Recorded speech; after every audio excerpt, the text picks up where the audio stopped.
welcome to Radio Free Endor. My name is Jonathan, I'm Nikki. and today we are joined by Joe from Dark Empire Radio and as well as HoloNet audio dramas that he does. How you doing today? Great. Thanks for introducing me there, Jonathan. Glad to be here. Sure. So first thing we'd like to ask is, what was your first introduction to Star Wars? Oh, well, my first introduction to Star Wars was way back when it first came out in theaters. I was 4 years old, and in 1977, I want to say, because I was 4, it was the very first movie that I ever saw in a movie theater. And I distinctly remember, I think most people have a hard time remembering things when they were 4 years old, but I remember my very first memory was actually Vader coming down the passageway of the Tantive 4, and it scared the living poodoo out of me. And I walked out of that theater, and I was scared, but then I remembered how much I loved it, and begging my grandmother, who took me to see the movie, to go get me some Star Wars toys. It was the single most expensive outing, and our first outing as grandmother-grandchild, and she would later tell me that she ever went on with me. Very good. It's so sweet. It's very similar to mine, but mine was Empire. So I think first we can just go ahead and go into, I guess, wherever you like to start. I mean, I guess, you're part of Dark Empire Radio, which is the podcast for, the Dark Empire costume. So how about start into, how did you get into costuming? Okay. Well, costuming is something that I didn't even really know existed. I mean, I knew that people would dress up in costumes. I'd been to a Comic-Con before, and things like that, but I didn't really put two and two together that there were actual large Star Wars costume clubs out there. Until about 2008. I mean, I had even seen the Rose Parade in 2007, and I had just missed Star Wars Celebration 4 when it was here in Los Angeles. And, and so right about that time period, I was just starting to realize, there are actual costume groups out there. And so I was a little bit late to the game. Until about 2009, I joined the Dark Empire. It was really in its infancy back then. And through them, I discovered, there's a whole family of Star Wars costume clubs out there, like the 501st, who were the stormtroopers who were in the Rose Parade in 2007. I remember seeing them on TV, and then I realized that, I guess maybe there are some groups out there. They looked really, really cool. And so that kind of is what got me started. I used to have, at that same time period, 2008, 2009, I had a silly little campy show on YouTube that I did called The Dark Side Chats. And I did it from the living room of my apartment. And some of those episodes are gone, but most of them are still there. And that turned into Dark Empire Radio initially because I decided that audio podcasting was far more easier and more fun than doing videos from my living room. So that is how Dark Empire Radio got started, and TDE picked it up as their podcast, and with the exception of a 6-month lull, from February of 2010 to September 2013, Dark Empire Radio existed, and then it ceased, and then as of February of this year, 2014, it started back up again. Oh, so very awesome. I am definitely going to look up the Dark Side Chats, because yeah, some of them are really, really silly. Well, I love it. It's kind of a play on the Fireside Chat. That's exactly where the name comes from. Mm-hmm. Awesome. Yep. Fireside Chats. Good old Franklin Roosevelt. So what was the process of getting into Dark Empire? What's the actual, if someone wants to be in Dark Empire, what would they need? Well, anybody can sign on to the forums. They prefer that if you're a minor that you have, you do so with a parent, but it's a very family-friendly organization. So the first thing you would do is go to thedarkempire.org, click on forums, and just register for the forums, and that's really the first step. Introduce yourself in the roll call section, and that is your first step into a larger, darker world. And it's more than really a costume club. It's also a fan fiction club. And that's where the other podcast that I do, it's all part of the HNAD network that Dark Empire Radio belongs to, called HoloNet Audio Dramas. And there I read short fan fiction stories, and I set them to Star Wars music and sound effects, and that's for a charitable cause.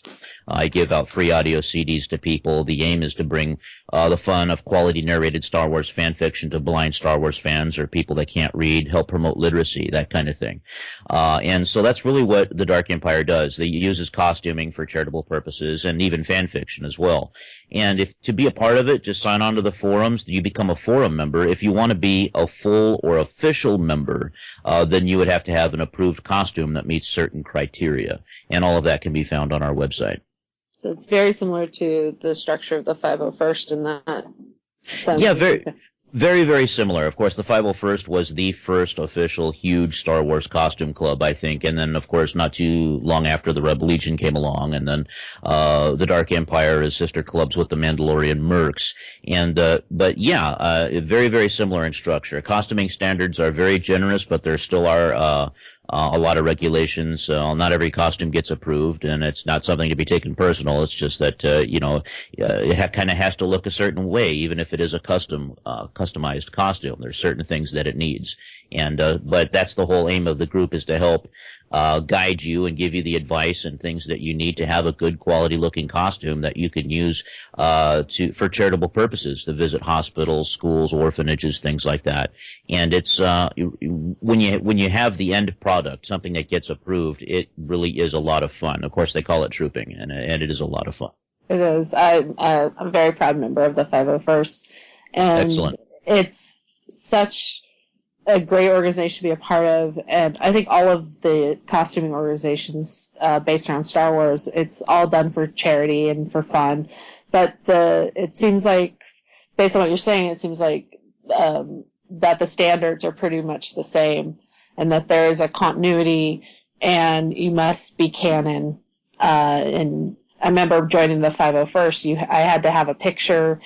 I did pictures taken of every part of the costume while I was wearing it. Like, everything was so scrutinized to make sure it followed all the strict rules of the canon. It had to be, and if you were bringing a different character in, if you're cosplaying a character from the comics or one of the novels, you had to actually justify everything in your pretty much every part of your costume. You say, well, you had to prove where you got the descriptions, and it had to follow really closely. I think they're a little stricter over at the 501st. Yeah, they can be. Yeah, absolutely. Yes. But it's a very similar process. I became a forum member at Celebration 4 in LA, and then finished my costume with the help of members of the 501st in my area. They're very friendly, very helpful, and it sounds like all of the Star Wars costuming groups just want to increase numbers and just celebrate love of Star Wars while raising money for kids and for charity. That's the number one goal, is to I think primarily to have fun and give back in the process. Yeah, and I think it's fantastic. Now, what's your costume? Well, I have two. Of course, TDE is primarily a custom Sith. We do have canon characters, but my primary costume my first costume was a custom Sith, a modified version of what I used to wear on the dark side chats. It's very simple. Of course, it wasn't cheap. No real costume in clubs like the 501st or TDE or the Mercs or the Rebel Legion. They're not cheap. They're specifically, it's a hobby for a reason. It's something that you invest time and money into, and you use your investment not to get money back, but to get back the fun that we all strive to have, and provide a quality environment for those that we entertain with. So I have a custom Sith, and it's how shall I say, it's soft goods. There's some leather, but it's all black, and it fits the bill.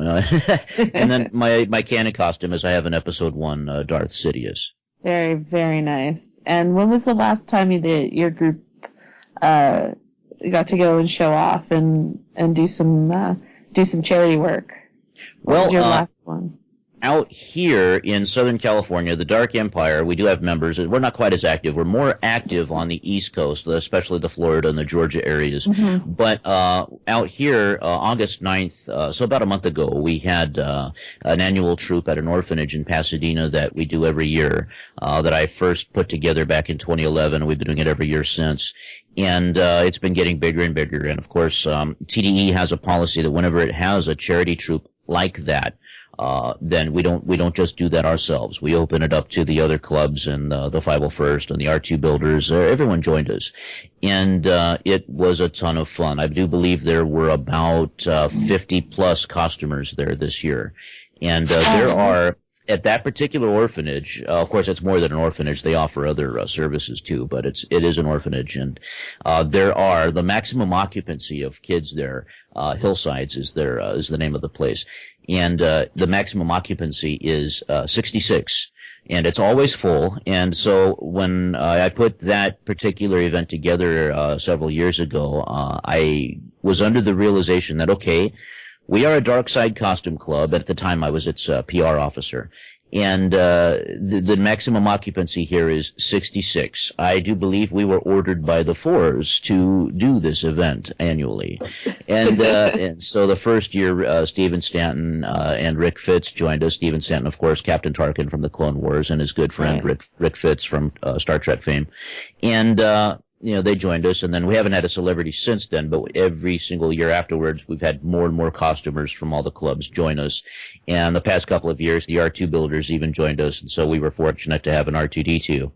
And on my Facebook page and the Dark Empire's Facebook page, there are some really, really fun photographs from that event and other events that we do as well. That's amazing.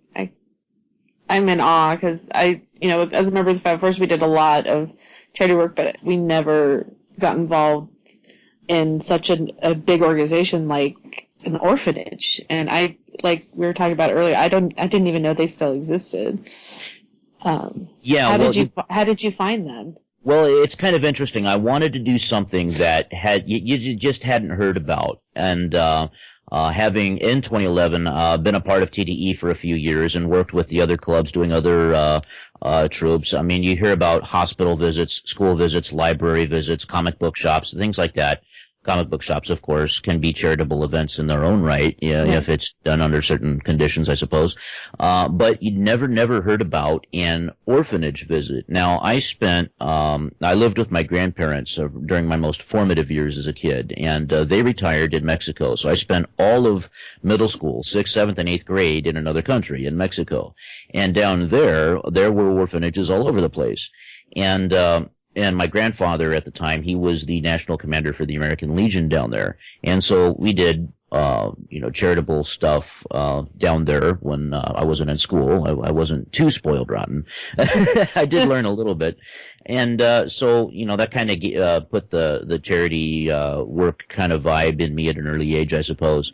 And, fast forward to 2011, I decided as the PR officer of the Dark Empire at the time, we called that position the Tyrannari, whereas our leader is the Sithari, and I decided that I wanted to do something at an orphanage, and I knew that they had to be orphanages out here. I mean, I knew there was a difference. I actually had to do some research, find out what the difference is between an orphanage and a foster home, and after doing some internet research, I called two places, and there was one place in Anaheim that wasn't too receptive of the idea, and then the Hillsides was the second place. I contacted them, set up a meeting, and then I went over there and I brought all kinds of material, explained who we are, what we do, who the other clubs are, how it's all in Lucasfilm's sandbox. They let us play in it, and of course, they have the ability to tell us to don't play anymore, go home now. They haven't done that. They've been very gracious to the 501st and all the other clubs. Mm-hmm. In fact, Lucasfilm is probably the one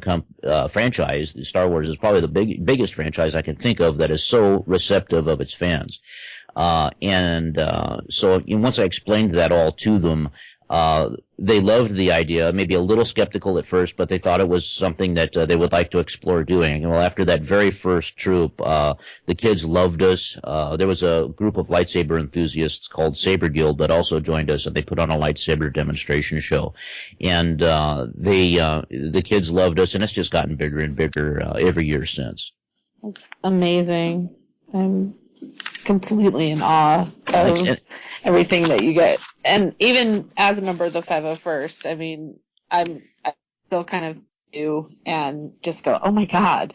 This is like a group of geeks who love wearing Star Wars costumes and exploring our dark side, in a sense. And I love how we can go out there and we can make little kids smile, or even big kids, because as a veteran of many Comic-Cons and every Star Wars celebration except one, it's kind of amazing to see what kind of reception that the cosplayers that we get, and what we're allowed to do, what Lucasfilm, like you said, Lucasfilm has been so incredibly generous to us.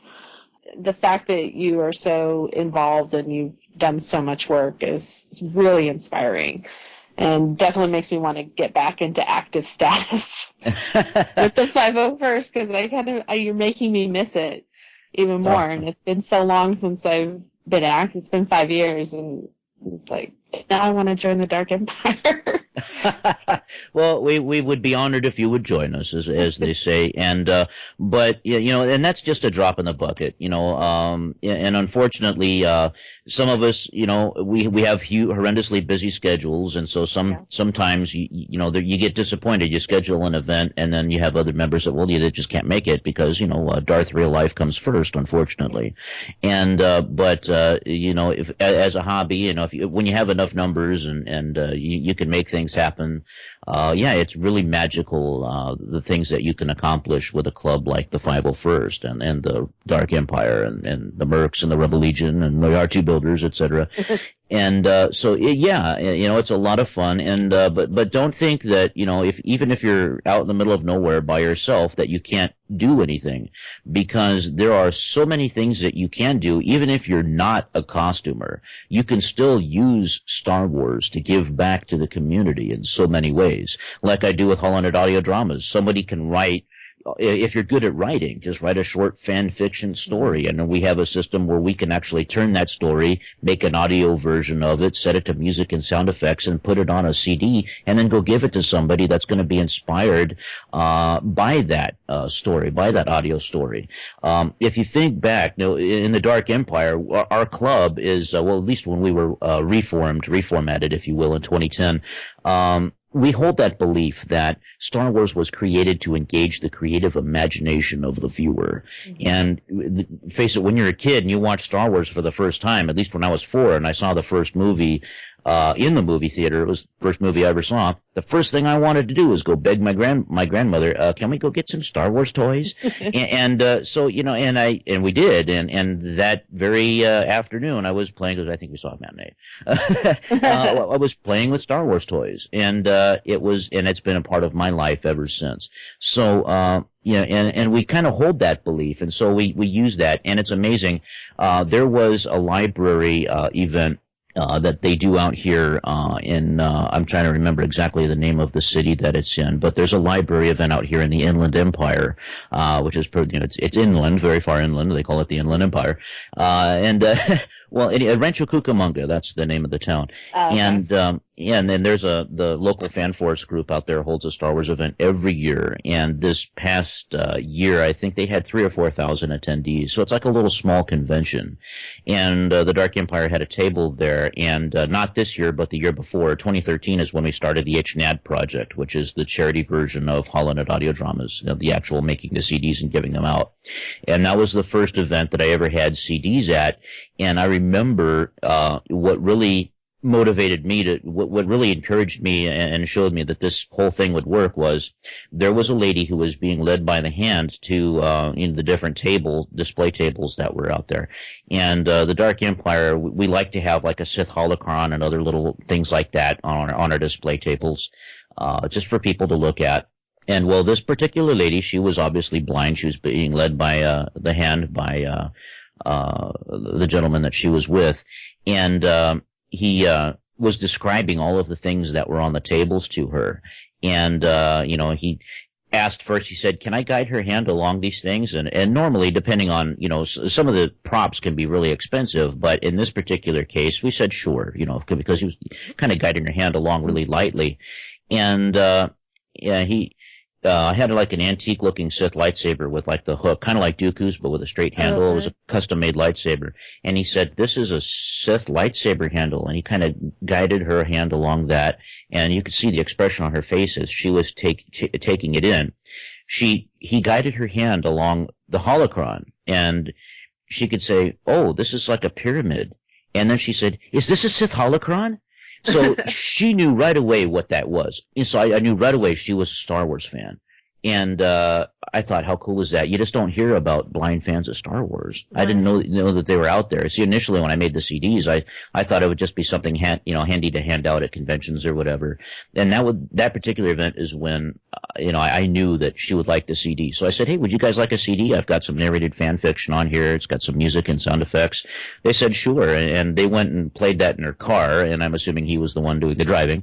And they came back. They made it a point to come back as we were taking the table down, and they said that was absolutely wonderful, and she was actually crying. She wanted to thank us, and so I knew that the project then would be really, really successful, and it's not too bad. I think we've given out 570 audio CDs over the course of about a year and a half, and they're all. I have a machine that I bought that can duplicate CDs, and I know it's kind of an older technology, but it gets the job done. It's an older code, but it checks out still. That's actually, you kind of made me tear up with that. I think it's so amazing because we think of Star Wars as such a visual experience, and I mean, not to discount the amazing sound effects and the score, but you always think of film as more visual, and you're right, you don't really think of that there are fans who might not be able to see or be able to hear. Maybe because my 5-year-old nephew, is hearing impaired and he loves Star Wars. So I think that's really a spectacular way to reach out to a group of fans that probably doesn't get a lot of attention. And do people just submit the stories, their fan fictions? Is there a guideline? No, not at all. In fact, there's one story on the current CD. Sometimes I change the lineup on the CD, and a couple of the stories on there I actually stole from fanfiction.net, I have to admit. But no, people can write stories on our forums, and I prefer them to be short just because if they're horrendously long, it's not going to work. Right. But I try to keep them between 5 and 10 minutes in length. Some of them are, a little bit more than that. But that's it. I mean, all they have to do is just write a short story, put them on our forums, and if I see something that I think is well written and it'll work, then I'll go ahead and use it. Okay, that's amazing. That's HoloNet Audio Dramas. HoloNet Audio Dramas, yeah, and it's all HoloNetAudiodramas.com is where you can find all of that. I will definitely be pimping that out. I'm not a writer of fan fiction nor a reader, but I know a lot of people who are, and I know that they would be completely just willing to help out fans and to share their stories with as many people as they could.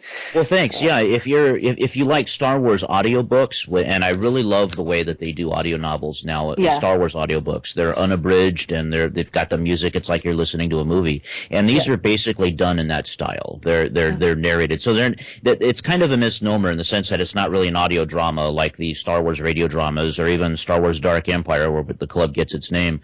It's actually a narration. And once in a great while, I'll use someone else's voice. Like the most popular story on there right now, I think, is one that I wrote called "The Grip of the Emperor's Hand," and that's an allusion to Mara Jade. And I actually got a female to voice Mara Jade on there. So once in a great while, I'll get someone else to fill in a voice. But it's done in that style, though. It really is an audiobook style presentation. That's spectacular. Most people don't even think about adding that to. I mean, I've of anyone recording fan fiction in that capacity. So I definitely am going to be mentioning that to several people I know who write Star Wars fan fiction, because I think that they would want to be a part of what you do. And so I'll definitely be passing that on.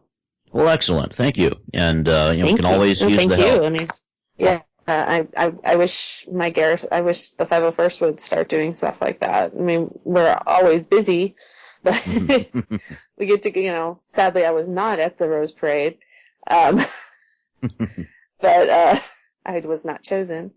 But I think there's so many new ways for Star Wars fans to become involved and to feel like a part of the universe that we love.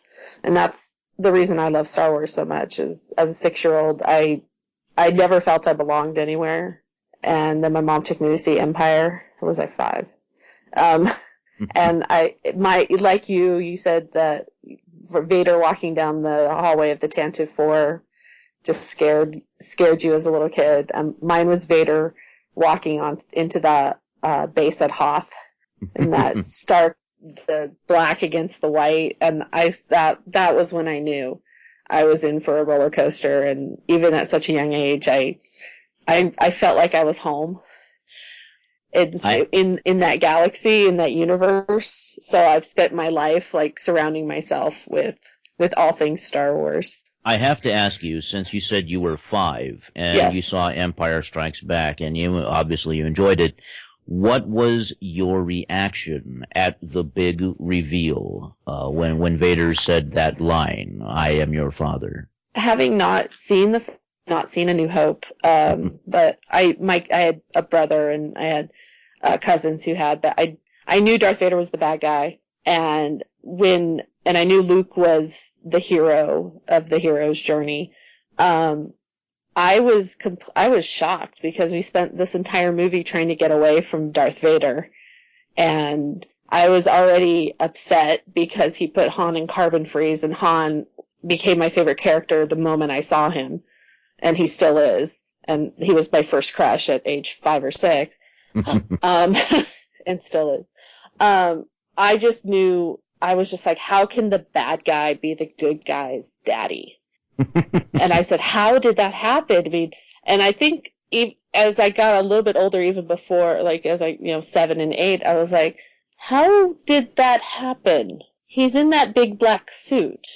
Does he take it off? When did he take it off? Because you saw him have his helmet lifted in the meditation chamber, and I was a very precocious reader and kind of advanced in the way I thought and my thought processes. So it was like, I don't understand how that works. And then I was just like, I was sad. I remember being like 5 or 6 and thinking I was sad for Luke, because my dad was such a great guy. I couldn't relate to the fact that somebody's daddy was a bad guy, and he was the bad guy. And what was Luke going to do? So there was some confusion, because I didn't quite understand how that was possible. And there was sadness because I thought, is Luke going to go bad? Does that mean Luke's a bad guy? But, as I grew up and saw it, I think I'm over 3,200 times I've seen Empire. I stopped counting.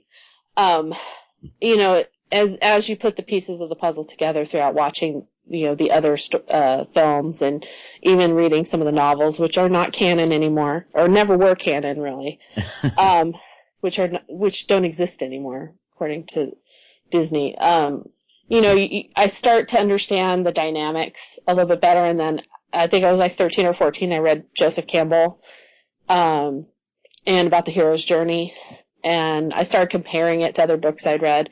So it was definitely a shocker. But now, 30 years later, I totally get it. And I think that was brilliant. And I see how many other, fictions use that kind of, that story point. It's like, oh, the bad guy turns out to be the good guy's dad. And it's like when Harry Potter came out and people thought, oh, Voldemort was really Harry's dad. And J.K. Rowling said, this is not Star Wars. You've been watching too much Star Wars, which I think is impossible. You cannot watch too much Star Wars. But I thought, he really created something. And now as a film buff, I'm like, I can see the influence of that on other screenplays and other films, and the way that those stories have impacted our culture. I mean, I still want to be I still want to be in Star Wars. I still want to go travel on the Millennium Falcon and with Han Solo and Chewbacca. I still want to be a Jedi. I actually use my lightsaber, for more than just cosplay. Well, we can forgive you for wanting to be a Jedi. That's okay. That's all right. Just bear in mind that Jedi rhymes with you die. Okay. And so that costume's not quite done yet. So maybe I'll just do that one behind the Dark Empire's back. Yeah, I'm sure it will be done once it is done. Yeah. I mean, I have a Star Wars tattoo of the Rebel insignia, and as a member of the 501st, I was greeted with some trepidation. Like, I said, look, I can spy. I can go into the Rebel Legion and I can spy for you. And they accepted that. So you're a double agent. I am a double agent. My next tattoo is a Boba Fett, so hopefully the Boba Fett's mythosaur, so hopefully that'll ease my former garrison's mind that I am in fact a part of Vader's fist.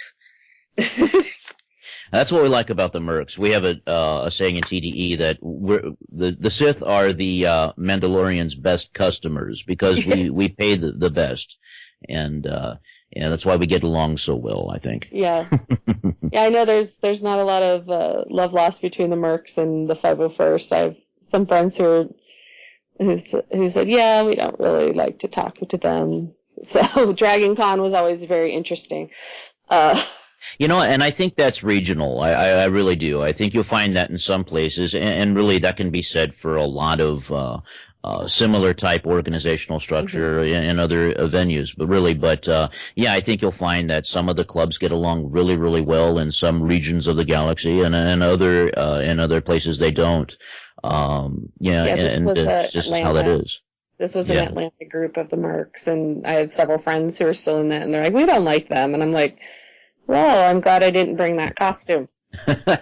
I'm glad I only brought Doctor Who stuff and Harry Potter stuff to this Dragon Con. So I've been very careful to discuss it with them, because they're like, no, we don't want to be a part of the 501st. I'm like, okay, we're cool.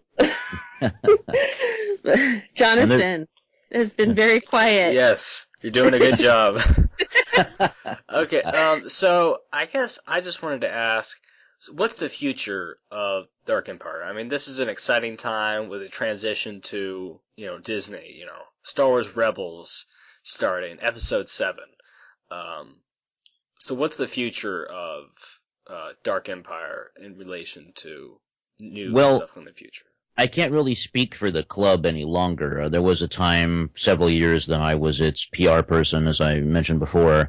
Now I'm just one of the regular guys there, and guys and gals. And although I still do its podcast, but I think that for something so dark as the Dark Empire, I think the future is, I dare say this, rather bright.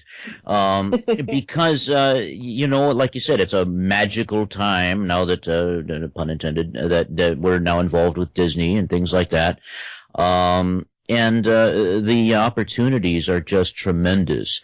And I know it was kind of controversial when Uncle George sold Lucasfilm to Disney, but look what he did with the proceeds. He gave all $4.02 billion or $4.06 billion, all more than $4 billion of that sale to charity. And isn't that what we do as charitable organizations like the 501st and TDE? And so I think that in his final move before retirement, showed us the example that we as fans in fan groups like the ones we belong to should follow after. And when he did that, I went out right away and purchased stock in Disney because I knew that I wanted to have a small piece of something that I loved so much. And now I'm not a major stockholder or anything like that. I have just a small share, but nevertheless, I don't think you could buy stock in Lucasfilm before, and I wanted to do that, of course, before, but now with Disney, the opportunities are just tremendous. And one of the things that Disney did right away was, I remember Mary Franklin telling the clubs. Mary Franklin, of course, the fan group liaison at Lucasfilm and their events coordinator. Everything stays the same as far as operations go. And that was just a big sign of relief for all of the fan clubs. And so as far as operations go, everything remains the same, but the sky is the limit. Now we have even access to more venues than ever before. Yeah, I know, there's this constant rumors and stuff going around, I mean, there is different sides of, we believe the Sith were defeated, when the Emperor was thrown down the shaft and, Vader was, redeemed.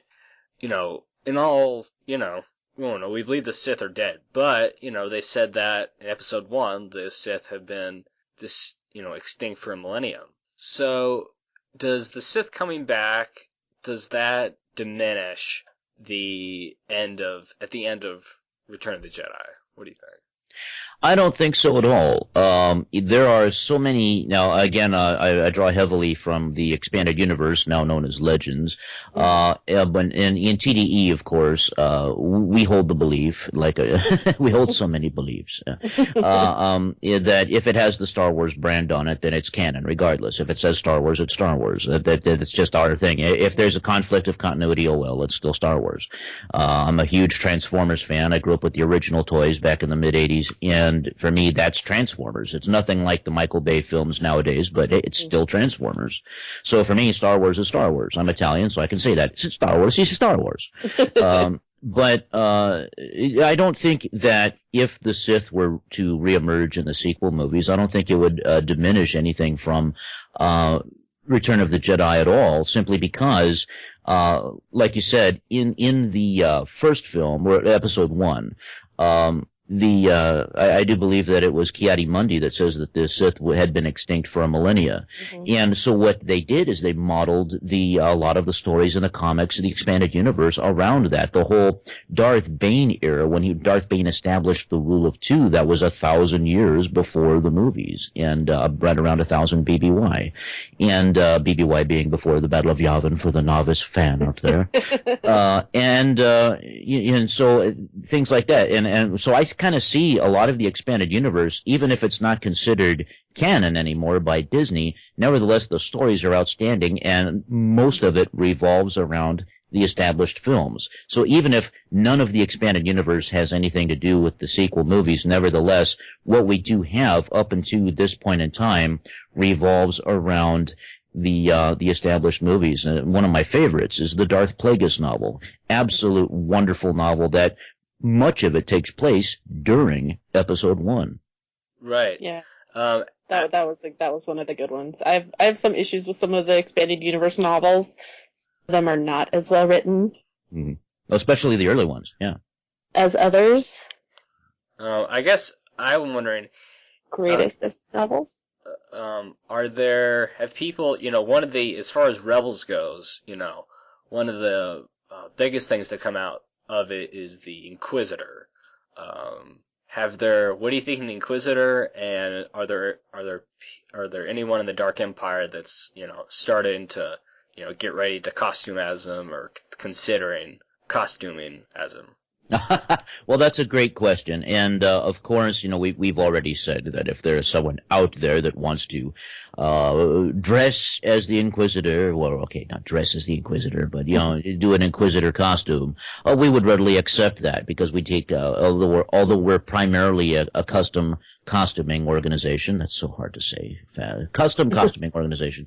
No, we do have canon characters as well, and so we would gladly accept the Inquisitor from Rebels. I don't know if we have anyone that's doing that just yet. But what do I think of the character? Outstanding. In our club namesake, Star Wars Dark Empire, the whole reason why we have different classifications of costuming. We have custom Sith, we have custom Dark Jedi, custom Gray Jedi. In the comic Dark Empire, which for its time, it was actually Star Wars Dark Empire was the first expanded universe comic with an original story, Yeah. and the first from Dark Horse, if I remember correctly. Yes, exactly.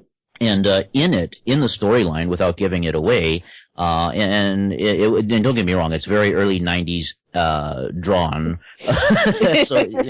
So avid comic readers these days would probably find the graphics of the comic there kind of questionable, perhaps. Yeah. But the storyline, I think, was outstanding, especially in the first radio drama.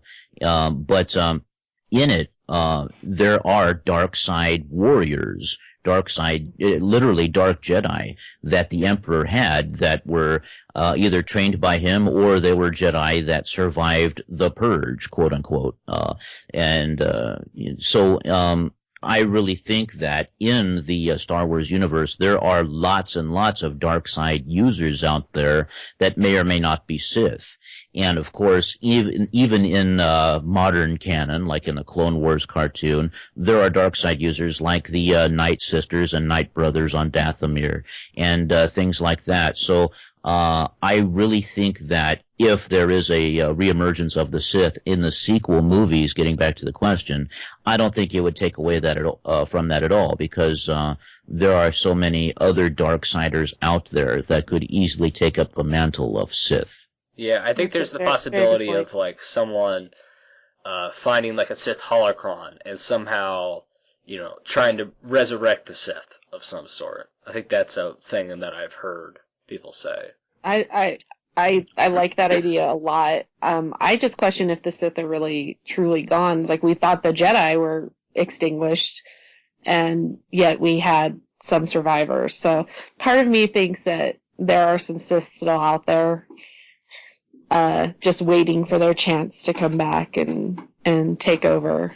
Well, there was an entire lost tribe of Sith yes. in the books. So, the one thing that I think that J.J. Abrams and the whole crew of Episode 7 are doing, well, let's put it this way: the sky, not the sky, the universe is the limit, and so they could draw Sith from anywhere, and I think it is very, very possible, and it. Let me answer your question with the question: would it be Star Wars without the Jedi, or would it be Star Wars without the Sith? I don't think it would be the same. I think there's so many interesting characters that we follow, but you need the tension, you need the struggle between light and dark. And that's something that's so ingrained into Star Wars, and it's one of the things that people respond to the most, is this eternal struggle between good and bad, and light side and dark side, Jedi and Sith. And they could do it. I think they could, but I don't think it would be received as well if we didn't have one or both. I think you really need the red light. We really need the red lightsaber, clashing against one of the colored lightsabers. I think that's really a given that something that, we've seen in all the movies. And whether that's a Sith or that's like a dark Jedi or a dark acolyte, I think that's kind of a thing that's just kind of ingrained almost in all the movies and stuff. I think that's what makes some of the novels, some of them are so weak because they don't really explore that. And one of the things I find most interesting is learning about the characters and how they have their own struggle between light and dark, like Luke, who was never one of my favorites until the last Star Wars Celebration. And even Han, he's kind of floats in that middle ground. And I like the characters, and I respond to the characters who have that internal struggle. And even Vader had that internal struggle, and that's one of the reasons he made such an intriguing villain, was because he wasn't 100% bad. He wasn't the Emperor, in that he still had a trace of hope in him. So I think that we need to have that. We need to see that struggle as fans. I think it's something, like Jonathan said, we need the lightsabers. It's just there's certain things that are precious, and it's certain things you need to see. And I think no matter what your fandom is, you have certain things that you want. Like if you're a Star Trek fan, you want to see Klingons or whatever other. I don't watch Star Trek. If you're a Harry Potter fan, you want to see the wands, you want to see some magic, and if you're a Doctor Who fan, you want to hear the TARDIS, you want the Doctor and the sonic screwdriver. And I think that with Star Wars, there are certain things that are that precious to us, and the lightsabers is one of those really big things. And then you have like R2 and 3PO. To me, are in that same group, because I can't imagine Star Wars without any of those things. So. Yeah, and very well said. I couldn't have said it better. I do apologize for my cat, by the way, Elvis. He is living up to his namesake. I do apologize for that. I had a rabbit named Elvis. I'd like to transition now. We have a few other things. News lately has been a little slow, but there's still some stuff to talk about. It was just recently was Kenny Baker's 80th birthday. Yes. We're starting to, actors and producers and directors, they're starting to, hit these milestones, especially with John Williams turning 80, or I think he just turned 81 or something. Yeah. But, so, Kenny Baker, really, I think currently, the oldest, is he the oldest actor? Star Wars actor right now? Yeah, because Harrison is 72. He just turned 72 in July. I know that because he shares a birthday with one of my friends, and because I'm a huge Harrison Ford fan. So yeah, I think he's probably the oldest one on set, because he's still beeping and booping. Yeah, I like the picture where I think it was like R2, like the big cast picture they released had R2 and probably Kenny Baker inside in that little box. Well, I know JJ is a big fan of R2, so and like you can't make a Star Wars movie without R2. And the nice thing about droids is that they can live forever. So yeah, I think Kenny, I could attempt to beep beep boop boop happy birthday, but nobody needs to hear that. So yeah, I think the fact that he's still involved and still has a love for it. I've met him at several celebrations and Comic-Cons, and he just has this passion for Star Wars, kind of like Anthony Daniels does, and Jeremy Bulloch, who I've also been very fortunate to meet several times. And I think he wanted to be involved until as long as he possibly could be. And I think that's the same way with like actors like Warwick Davis and Anthony Daniels as well, is that they just love being a part of it so much. And the fact that he's 80 and still wants to be as involved as he is. To me, even if he wasn't in R2, to me he's always R2. So even if it's a CGI R2, I still think he's inside of it.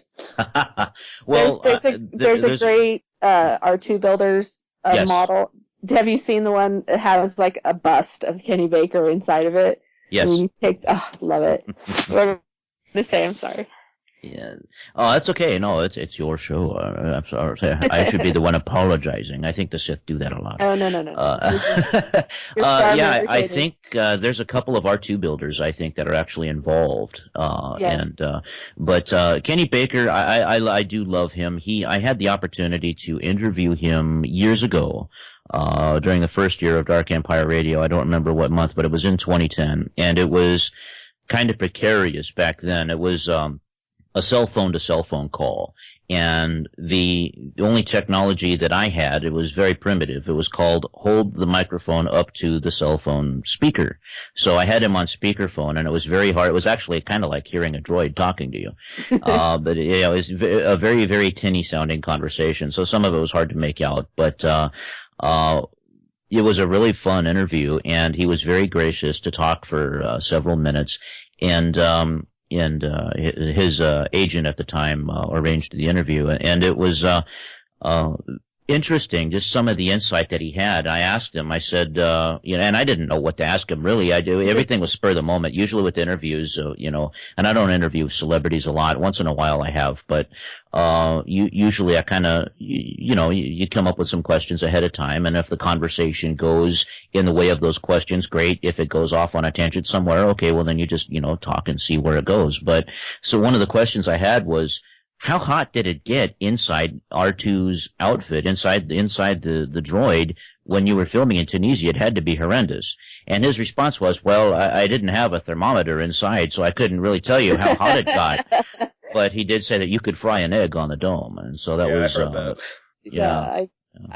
Never having been to Tunisia, I never really wanting to go to Tunisia. I can only imagine. And I know they shot some scenes in Death Valley as Tatooine, especially like the Jundland Wastes. And but being a Southern California girl, I mean, Death Valley is hell enough. I can't imagine going to Tunisia and all that sand, and especially with the droids, you get that sand just gets everywhere. And I mean, the original sets have pretty much sunk into the sand, so I can't imagine what he and Anthony had to go through. And Yeah, I know Anthony has told stories about the sand. So yeah, I heard that Kenny Baker, they left him in the dome during his shooting one time for a while.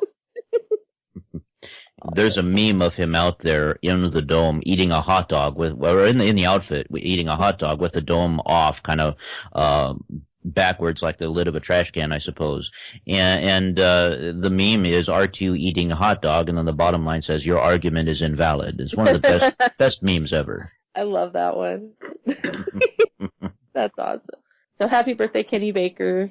I think one of the, my favorite, Empire Strikes Back is, it's hard to pick a favorite Star Wars movie, but as far as favorite scenes, and sequences and stuff, Empire Strikes Back definitely beats the other one. And I think it's really the interaction between, Luke, Yoda, and R2.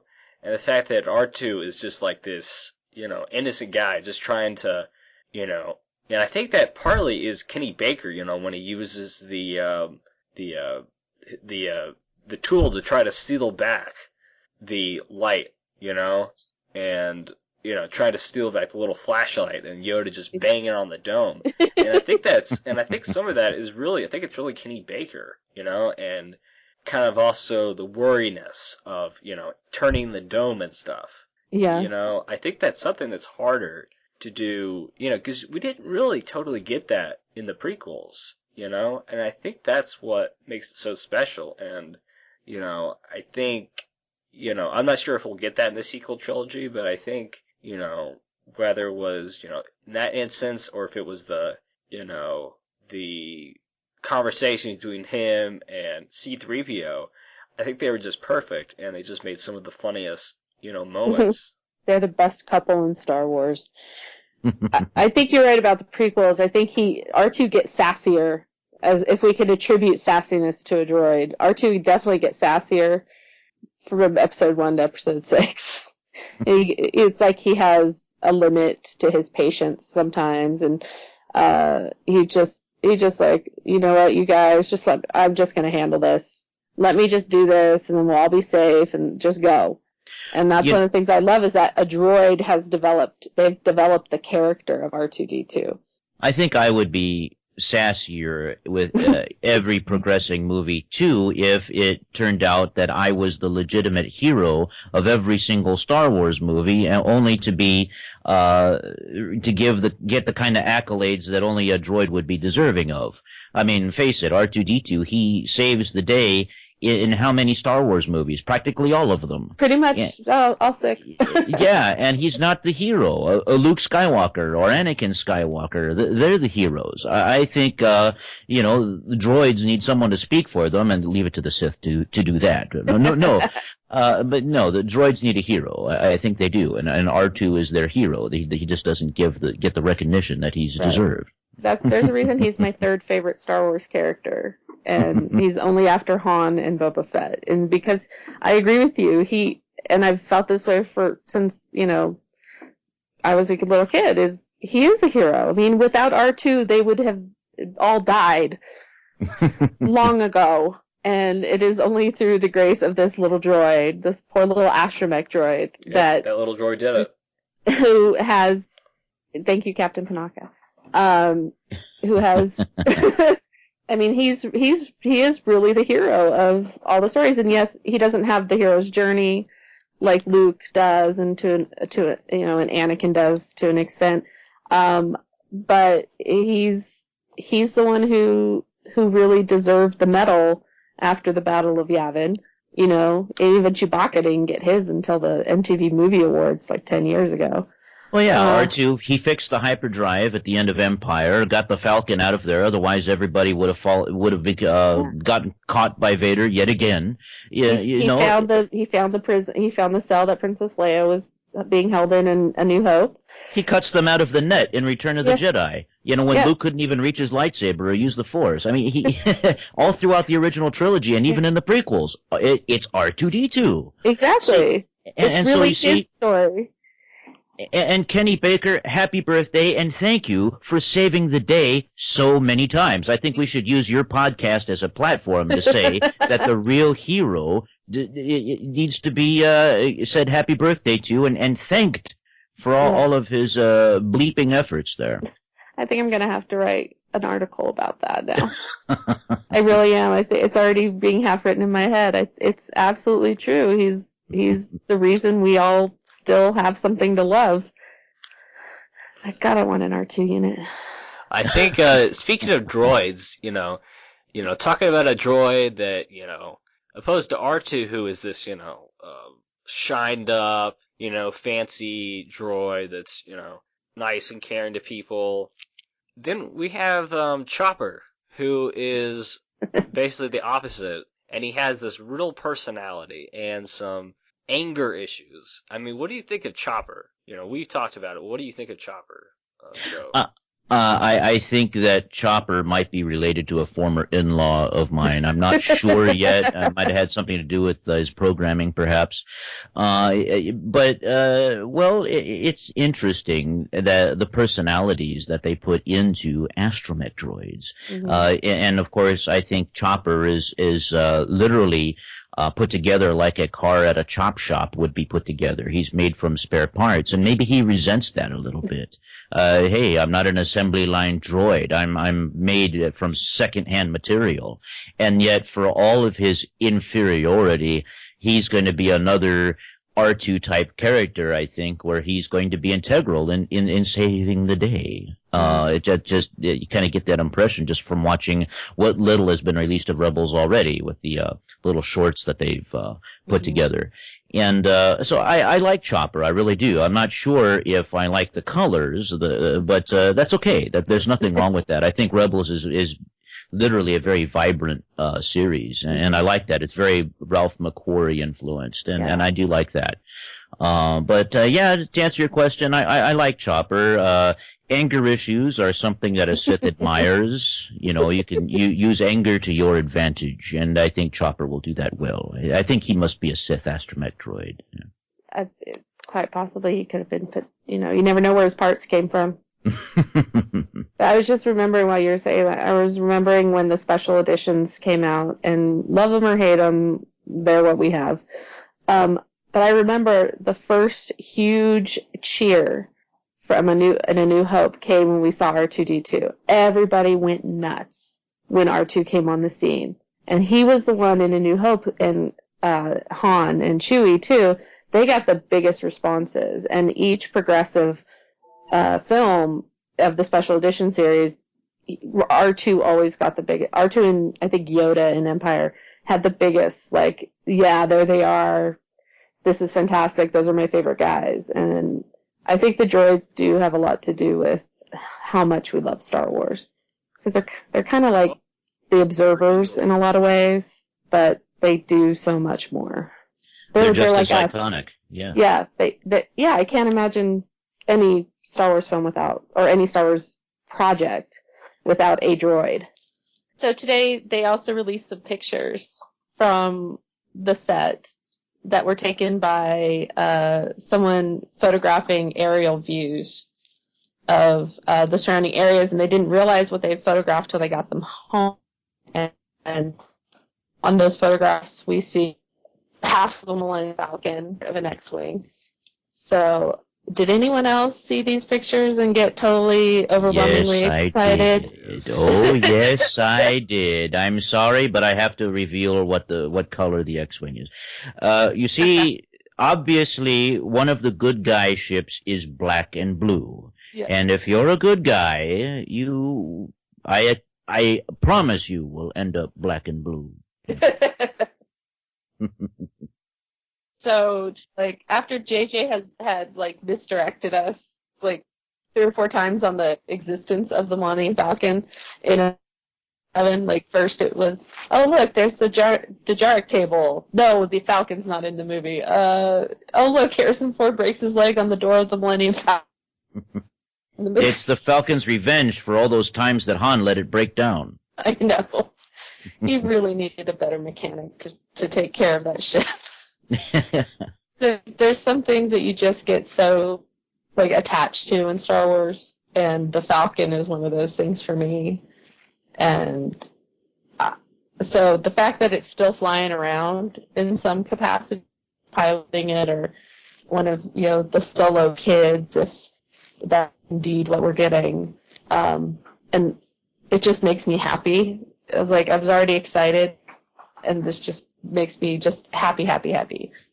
Oh, I'm not sure what's so happy about that photo that I saw. I mean, the poor Falcon with all that scaffolding, it looked like it was a half skeleton, like some dinosaur in a museum somewhere. Well, in the article, somebody speculated that they were using half of it as a practical set, and then the other half would be added with computers. Uh-huh. So, yeah, I think that's kind of how they're making episode 7, I believe. Yeah, half and half. They're actually using more physical sets, and I actually like that about that decision. I kind of get the feeling that we're going to get more of an original trilogy vibe, not just because the big 3 are in episode 7, which I also like, but also yes, they're using more physical sets, actual puppeteered creatures, and not all CGI. Right. So yeah, it's not going to look as cartoony, I think. Yeah, for me, right. For someone who, unlike you guys, I'm more of the prequel generation. I know my voice sounds a lot deeper than I am, but I'm a lot younger than I sound. So I might be the prequel generation. So I definitely understand the practical versus CGI, but for me, it doesn't make a whole big difference because I consider the prequels like part of my childhood, but I still like that they're going to explore this, where, modern day technology, better CGI, but then also infusing practical. So it's like, the best of both worlds. Right. If you watch some, I remember when Hyperspace used to exist on StarWars.com, they had a lot of behind the scenes stuff at the making of the prequels, and there was not a whole lot of practical sets, and I know the actors found that very difficult, especially like Ewan McGregor and Liam Neeson. So I think you're right. I think that the blend of practical and CGI is going to make it more exciting. Agreed. It's for both generations of Star Wars fans, because I come from the original trilogy where, the special effects were fantastic, and we'd never seen anything like that before, but it was so based around these practical sets, and I know that for episode 8, Rian Johnson, who's directing it, has said he's going to use a lot more, and that just warms my little Jedi heart. Brings great feelings. Yes, it makes me feel warm and fuzzy inside. And the fact that the Falcon is going to be a practical set, or at least part of it is, just, happy, joy. Yeah, I'm definitely looking forward to really hoping that we'll see Han and Chewie in the pilot seat. That's what I'm really counting Me too. on. And I want it to look like my window shade on my car. Han and Chewie in the cockpit. And speaking of Han, speaking of Harrison Ford and Han, so much for the 6 months thing, because he is back and kicking, and he's got the some kind of like advanced crutch or some kind of thing to keep his like foot safe. But I think he's not on crutches anymore. He's back in England. So I think we don't have anything to worry about, because I know there was some worry at the time. What were your thoughts, Joe, about the whole thing? Well, for the longest time, the closest thing that we got to seeing Han back in the cockpit again was perhaps Harrison Ford as the president in the movie Air Force One. So, yes, it will be good to see him in the cockpit of the Falcon again, or as the Falcon, as I think Han would put it. Yeah. It's interesting how different characters pronounce things different ways in Star Wars. Lando calls Han, and Han calls it the Falcon. Right. Interesting, but I'm very, very looking forward to seeing Han and Chewie together. And if Chewie is in Episode 7, well, then that goes back to the whole. Okay, well, then Chewie's death never happened in the expanded universe, which officially it never did. So, Exactly. I think maybe a lot of fans might appreciate that. Yeah, this one was very mad when she read Rogue Planet. Yeah. And then they killed off Anakin anyway in the next book. Mm. But Anakin I do still Solo, have all. Anakin Solo, yeah. Hello. I do have the comic miniseries they did celebrating Chewbacca. It was that was one book I actually threw across the room. Was when he died, and then the next book right afterwards when Anakin Solo dies. Anyway, I just threw that one away. I was like, what was the point? Well, he did get a Super Star Destroyer named after him, if I remember correctly. Yes, he did. That's true. Oh, so, yeah. So speaking of Star Destroyer, there was one rumor a little while back about Han actually getting his own Star Destroyer of some kind. Rumors. One of the things that the Sith love about rumors, I despise rumors, by the way. The Sith love rumors because they are great tools to confuse people with. Mm-hmm. Yes, one of the talk of the town, or the talk of this quadrant of the galaxy, I suppose, is that Han and Chewie are not piloting the Falcon, but that they're piloting a Star Destroyer that either the New Republic, or whatever the good guys call themselves in this movie, acquired. And first of all, I got a problem with that.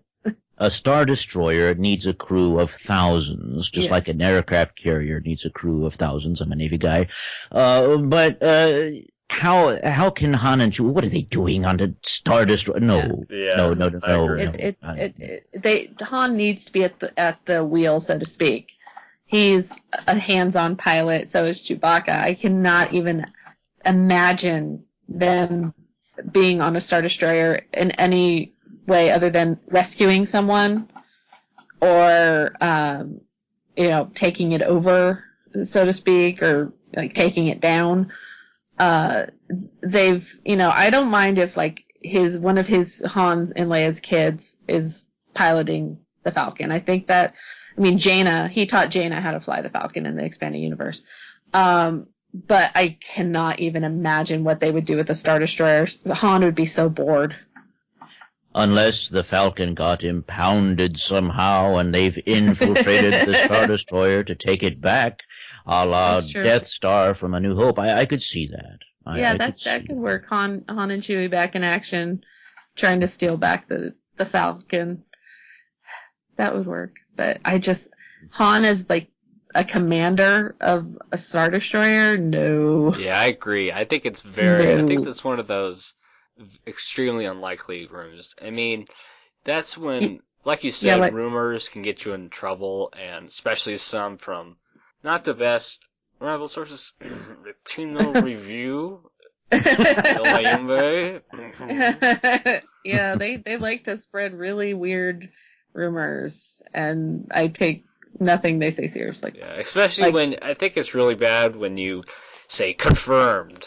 Yeah, no. You know, I mean, nothing is. JJ has not confirmed anything. I mean, I don't really, even think he confirmed the cast. He just set out that picture. I mean, really, the most He's such a stiff. legit thing is really StarWars.com is really the site, which is why it's really, you know, when you look, you know, on an average day, I mean, really, like the top, like the most recent article, a lot of times doesn't change. It only changes maybe once a week. Right. You know, like the most recent thing, I'm like, whoa. Like I've never way back, like for like a couple weeks, you know, 2 or 3 weeks. I think that picture of the set of all of them in the table read, I think that was like the article on StarWars.com, the featured article, even like 3 or 4 weeks after, because it was still the biggest thing and nothing bigger, you know, had come next. So I think that's really the number one spot. You know, I think anywhere else is, you know, you're bound to find spoilers or rumors or stuff like that. Wishful thinking, a lot of this is of what is coming out is wishful thinking. So usually if it's Star Wars, you know, StarWars.com has the best, you know, the most reliable news, but then the pictures of the Falcon and the X-Wing came from a London website, so I'm like, well, they're there. That they're in London, so I'm hoping that we get more. But JJ has been so secretive, so Sithy. I like that about JJ. You know, my first 2 initials are JJ. Yeah. I think he does have something in common with the Sith.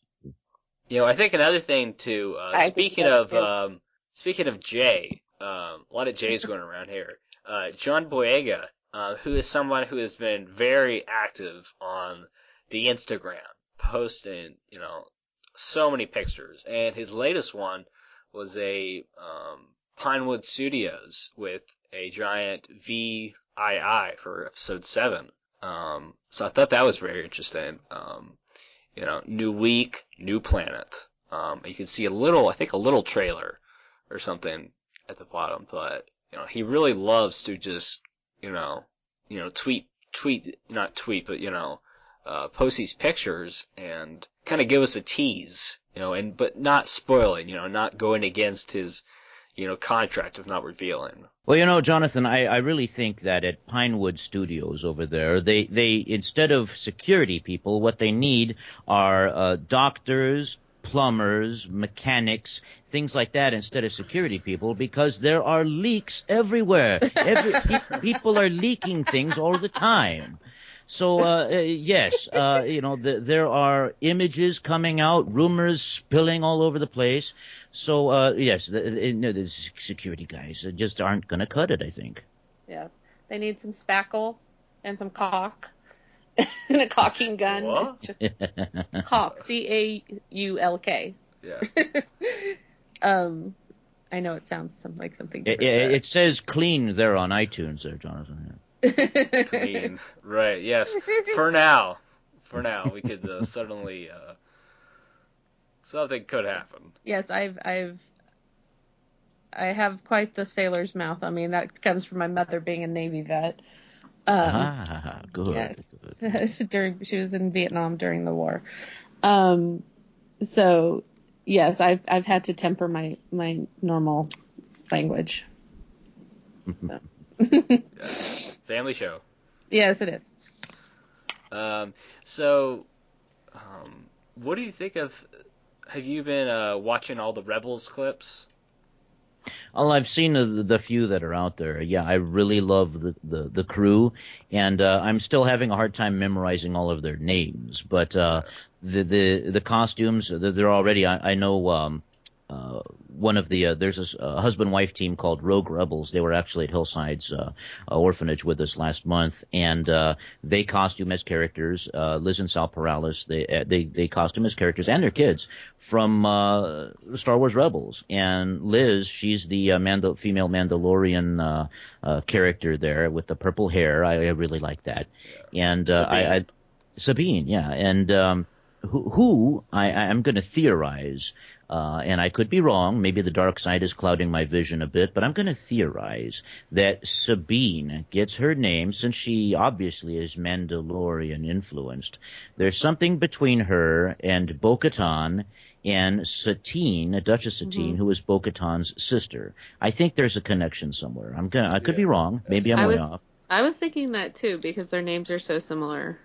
Yeah. And it would make sense. I mean, it's a nice way to connect the Clone Wars to Rebels.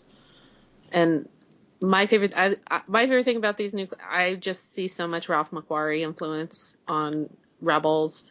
And I know a lot of it was based on his conceptual artwork. And that makes my fangirl heart happy because I'm such a huge fan of Ralph McQuarrie's conceptual art. And I think it's just the perfect kind of homage to him since we lost him. Yeah, I think so too. I love what they did with the lightsabers. They look very McQuarrie-esque lightsabers. They're right at the emitter of the lightsaber. They're a little bit larger, and then they kind of thin out there, and they don't come to a point. They're a little bit more rounded on the end, I think, like they were in the original movies. So I like that. I do. The Jedi has a thinner blade. I'm staring at you of the McQuarrie Vader Luke confrontation, and I'm like, yep, that's the way a lightsaber should be. Like perfect. So I'm so excited for Rebels. So so far he's my favorite. But I like a bad boy. Yeah. Duly noted. Yeah. I'm a fan of the smuggler pirates. Yes. So what do you think in general about this? All the cast members. I think we've discussed how there's so many possibilities, and even if the rumors, you just have to kind of look at the rumors, take them from a grain of salt. But some of them really have some good points, including that I think oh, now I'm blanking out on her. Sabine? That's okay. I call it Sith timers. It's very contagious. Oh, Daisy Ridley, who looks, kind of reminds me of, a Jaina. Yeah, I guess of Jaina, and that, so possibly, the daughter of Han and Leia. Well, that seems to be the way they're setting it up. At least, all the rumors have been that she's going to be the child of Han and Leia. And then also that Adam Driver is being, like, there's just a magazine coming out where he is dressed very Han Solo-ish. And they're speculating that he might be playing the son of Han Solo, but who might have gone bad, a la Jason. So. Yeah. I'm looking forward to it. Sorry. Joe, what are your thoughts about the whole, I know George, he said, Luke does not get married, do you think that's something that Episode 7 will, embrace, or do you think they'll kind of start going in a different direction with that? What do you think? Well, he's clearly the Grand Master of this new Jedi Order, because face it, even in Yoda's words in the original trilogy, last of the Jedi you will be. So he's the last Jedi. And now he's but he's at the same time, being the last of the old guard, he's also the first of the new generation of Jedi. So I think he's going to play under a whole new set of rules. Clearly, the doctrine that the Jedi operated on in the Old Republic days ended up not serving them very well. So I think that, and we like that, of course, but I think the Jedi of Luke's order there are going to be allowed to marry. I would think. They certainly did in the books, and boy, what a fiery redhead he ended up with. Yes. But of course, we like Mara Jade too. At least we did when she was the Emperor's hand, and then got confused. But that's besides the point. No, I think yes. I think the Jedi will definitely intermingle with even non-Force users. I think. I agree. I think that we need more Jedi, and I think that there are so many people that weren't identified by by the council because the council was dead. That Luke will be finding these other force strong kids out there and training them like he did in the Kevin J. Anderson books, the Jedi Academy. So I think that while Luke will definitely bring a new style to the Jedi, maybe not one that's so monastic as they were in the Old Republic days. Right, I agree. And there was the rumor of like Luke going off to kind of the hermit life. I think that's possible. I think another possibility is kind of like Knights of the Old Republic or KOTOR, of the Jedi Academy. It was kind of in a more secluded. It was on Dantooine, where it was just the Jedi Temple, but there wasn't like a lot of city life around. I think that's a more possibility than say Coruscant. You see, that's how confused the Jedi are. How can you be a guardian of peace and freedom throughout the galaxy when you're secluding yourself from it? It doesn't make sense. Yeah. Well, the Jedi did not do too well at the end there of the prequels, and a lot of them went into hiding. So there's a pattern of hiding away to save one's own behind there. For me, it's just kind of hard, and I know other people have said that it's kind of hard for, I would expect them to be doing something different than rather just, old kind of, the Coruscant, the Coruscant Council and everything. Maybe trying a more simpler life, a more monk-like life, but not total hermit life. Kind of a middle ground. Or maybe like a Shaolin monk kind of thing where it's kung fu in space. I can see that. David Carradine would be proud. Yeah. That would be something interesting to see, as a combination of like the Jedi and a combination of like a warrior. So like the Shaolin monks, like, well, we'll kick a little butt, but we're going to do it in a Zen-like way. Mm-hmm. I think that's what made, Empire special. One thing is learning about the Force on a planet of only life. And I think that's something special opposed to just learning in a place that's like the total opposite, where the whole planet is one city. Right. The temple and the grounds of the temple were very busy and very academic looking. I mean, you go to the Jedi Temple and that amazing library where Jocasta Nu was, and you think, oh wow, this is not what I expected. Because Yoda was on a planet all by himself with snakes and bugs and other such creatures. And I really, that image of, the Force was about life, and Yoda went to a place that was teeming with life. And did he do that because he was more invisible there to possibly people hunting down the Jedi, because they would not be able to sense him with all the other life that was on that planet? But it makes sense that he would go to a place like that. As far as that, what are your thoughts on the whole, as someone who is into the dark side, what is your thoughts on, Yoda, possibly, going to, Dagobah and staying near that, the cave, and the fact that there's darkness there, and that, was that intentional, because it would cloud, people noticing him? Well, first of all, I want to say that Yoda did the right thing by going to Dagobah and staying there. He definitely, we definitely didn't need him anywhere else. But yeah, you just say that because he kicked Sidious around that Senate chamber. Well, I think Sidious is the one that did the kicking. I mean, look how far poor the green guy fell. I mean, he almost ended up whatever his species is, splattered all over the floor there.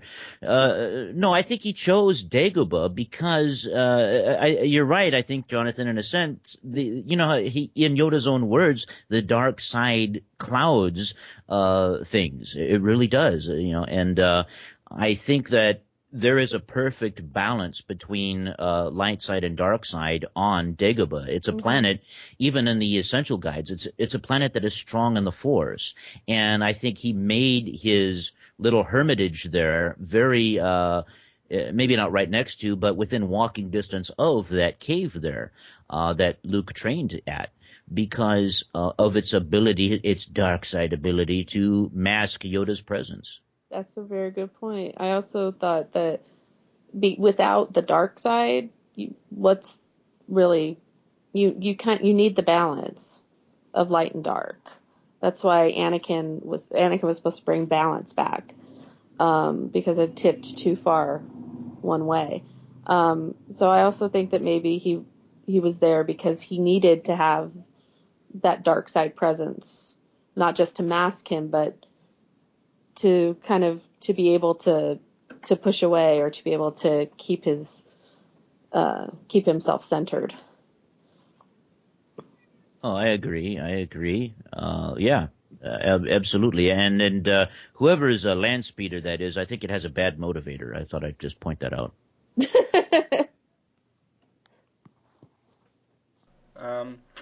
So I mean, lots of stuff going on. Right now, we kind of go through, and this is kind of general in Hollywood and stuff and franchises that you kind of get, a whole load of news, and then there's a little quiet period.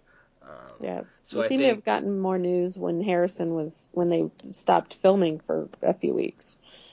right. So I think, Rebels, the premiere is on Disney Channel is Friday, October 3rd. And so, Joe, what do you think? What do you guys think about this Monday night versus, before, like Clone Wars was a Friday night, and then it was Saturday morning. What do you think Well, about that's this because Clone Wars was not ready for prime time. If you're a Saturday Night Live fan, you'll get that. Exactly. But well, I think it was a smart move because, first of all, I wanted them to do with Rebels, to start Rebels out the way that they did with Clone Wars, with a movie, maybe not in the theaters, but definitely with a movie. And I think that's what we're getting is, I haven't been one of the fortunate few to see the premiere yet. It showed at Comic-Con, and I do believe that there are going to be some fortunate others that either have seen or are about to see an advanced screening of the premiere there. But nevertheless, I think basically the beginning is really of a movie length premiere, if nothing else, a couple of 2 or 3 episodes worth. And so I like that. I think what they're doing is they're starting it out with sort of like a movie to introduce you to all of the characters and everything, and then they're going to move that right into its time slot. And Monday nights are, I think Jimmy Mack on Rebel Force Radio kind of described, at least in his opinion, why that's a good slot. Because on Monday night, you really are, at least the general public, we're in the middle of my weekend right now. It's a Wednesday, and for me it's Sunday. But most people, they come home from work on Mondays. It's the first day of the work week. They're tired. They want to relax. So what better way to relax than to sit down, kick back, and watch some Star Wars on TV, something new, no less. Whereas, the end of the work week, people want to go party. So they're less likely to watch the tube. They're on. Well, it's not a tube anymore. Okay, watch the flat screen and see Star Wars. I agree. And Friday nights are usually death for a lot of series. Like, that's why you don't get a lot of really original programming from the networks on those nights, and you can't really bring an audience in on Fridays. And I think that was one problem with Clone Wars. As much as I loved it, it was hard to keep up with it, so I would have to wait for the DVDs. Is because, Friday, and it's like you have plans Friday nights, and that's the reason why Friday has been so difficult for a lot of networks to program. So I think it was a great move to move it to Friday, or to move it to Monday. Because usually a lot of works times well. I would watch Clone Wars on StarWars.com the next day, and I hope that's what they do for Star Wars Rebels, because I do not have Disney XD. Neither do I. Everything I've read, nobody has mentioned that it won't be. It looks like it's going to be available the way Clone Wars was, because they did really well with it. I mean, a lot of people watched it that way, so because not everybody has Disney Channel like I do. And what's great is that there was no commercials, and it's not like but it was still legal. Yes. I have no problem paying a couple of dollars per episode and watching it via iTunes. I'm glad that it will be there. I have a nice, wonderful, old-fashioned, but it works way of downloading a show on iTunes, putting it on the old iPod, plugging the iPod into the TV, and then all of a sudden my iPod is a DVR. I have no problem with that, and that's what I did with Clone Wars, and it worked pretty well. I have an entire digital Clone Wars library from iTunes. Nice. Yep. Very nice. I still kick it old school with the DVDs. Same here. So I could binge it that way. Yeah, and I think it's also great that watching Clone Wars on Netflix. I think that was great because I know it reached people who had just never really bothered to check it out. Yeah, a lot of shows get kind of a resurgence of interest when they go onto Netflix because you can do the binge watching thing. And sometimes that's the best way to watch something. Yeah, I've been doing that with Doctor Who. No, yes, I've been binge so watching glad.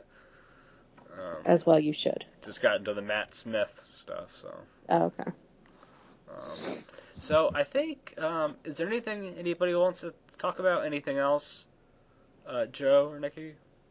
I think we covered everything. I'm sorry, I'm on the website for the Dark Empire right now. She's perusing the subject of material I'm looking discussed up an hour ago. I'm looking up Grey Jedi. I could turn my Jedi in progress into that probably because I already have a Rebel Legion costume. Well, you know what? We like to say that it's cooler in the shade. And so, yes, definitely the shadier you get, the cooler you will be.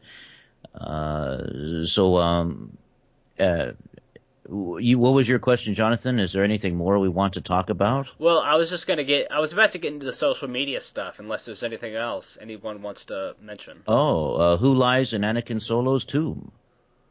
Who lies in Anakin Solo's tomb? Well, it's just a question for thought. Yeah. Yes. I posed the question on Dark Empire Radio long ago, who lies in Frida Nad's tomb?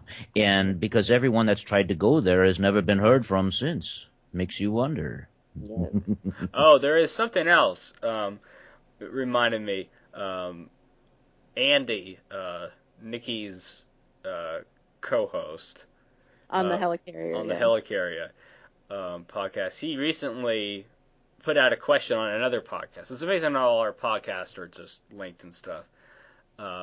He guessed on another podcast wondering who would win to fight, Yoda or Vader.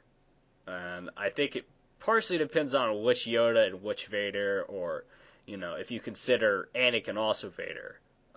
What do you think, Joe? Please restate the nature of the question. Was that who would I prefer to fight, Yoda or Vader? No. Who would win in a fight? Oh, Yoda versus Vader, who would win? Yes. Well, I do think that it would first depend upon, yes, if it's hard-boiled Vader or soft-boiled Vader. If it's the pre-armor Vader, Anakin, with all of his insolent, arrogant, confused ways, he barely becomes a Sith apprentice, and all of a sudden he is so overwhelmed by his sudden dark side power. Oh, for goodness sakes, that's like saying that you just barely learned how to ride a bicycle. Next thing you know, you're going to end up in a bicycle motocross meet there. No, of course not. He barely had a grasp of the dark side, which is why Obi-Wan defeated him so quickly. Vader... I never could understand that about Sidious. My favorite character, Sidious, tells Vader, basically, he knows that Vader is going to confront Obi-Wan there. And why? Well, you know what? I think Sidious did that on purpose. That was part of his overall plan. You see, I know I'm getting off on a tangent. I'll get back to the question in a moment here. But, I think that Sidious set Vader up so that he would become damaged. You see, because inside that suit, he couldn't use Force Lightning. He'd short himself out because it was in fact Force Lightning that ended up shorting out the suit and killing him in Return of the Jedi anyway. So I think that was Sidious's plan to set soft-boiled Vader up there. But so I think it would depend. If it's soft-boiled Vader, he would lose in a heartbeat. If it was machinery suit Vader there, then I think he would have more of a chance. But Yoda, I hate to admit it. I think you have backed me into a corner that I cannot escape from there, Jonathan. I think Yoda probably would defeat Vader simply because Yoda can bounce around the walls like a tennis ball, and Vader, he is so stiff he wouldn't be able to deflect all of the incoming monkey kung fu moves from Yoda there.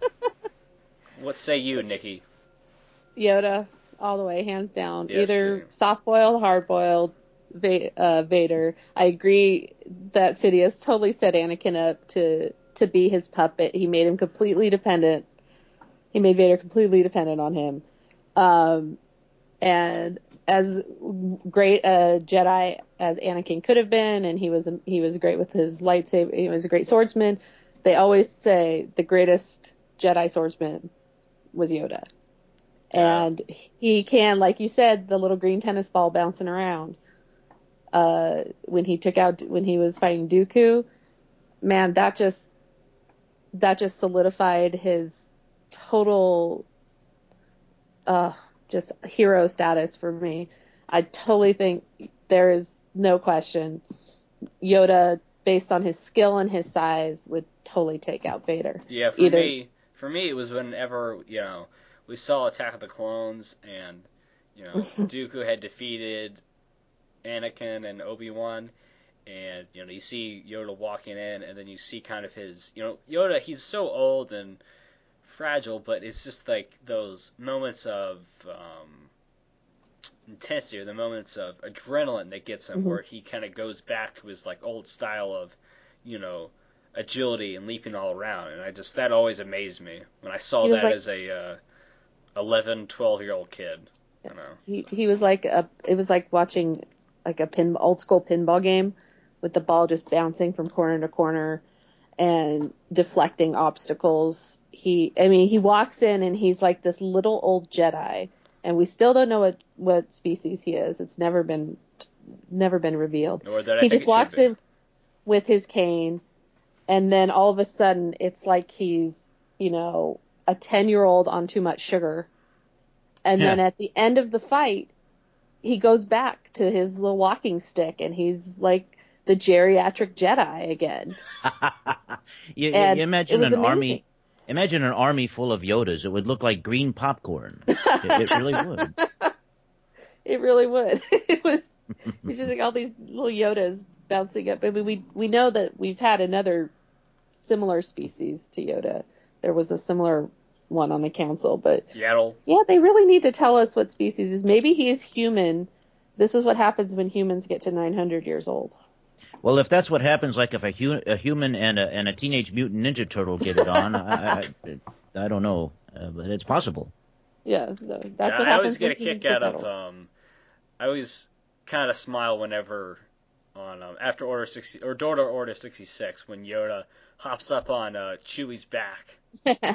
Because he can't really, he's powerful and all, but really, it's a lot more effective if he gets a piggyback ride than to. In retrospect, when you mentioned Yaddle, I had an interesting thought. What if Kermit the Frog and Miss Piggy actually had a child? I think it would look like Yaddle. It probably would look like Yaddle. Yeah.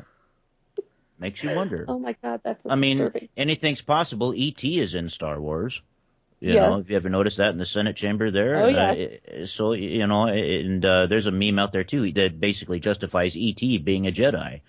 So, I don't know if you've seen that one or not. I'll have to send it to you.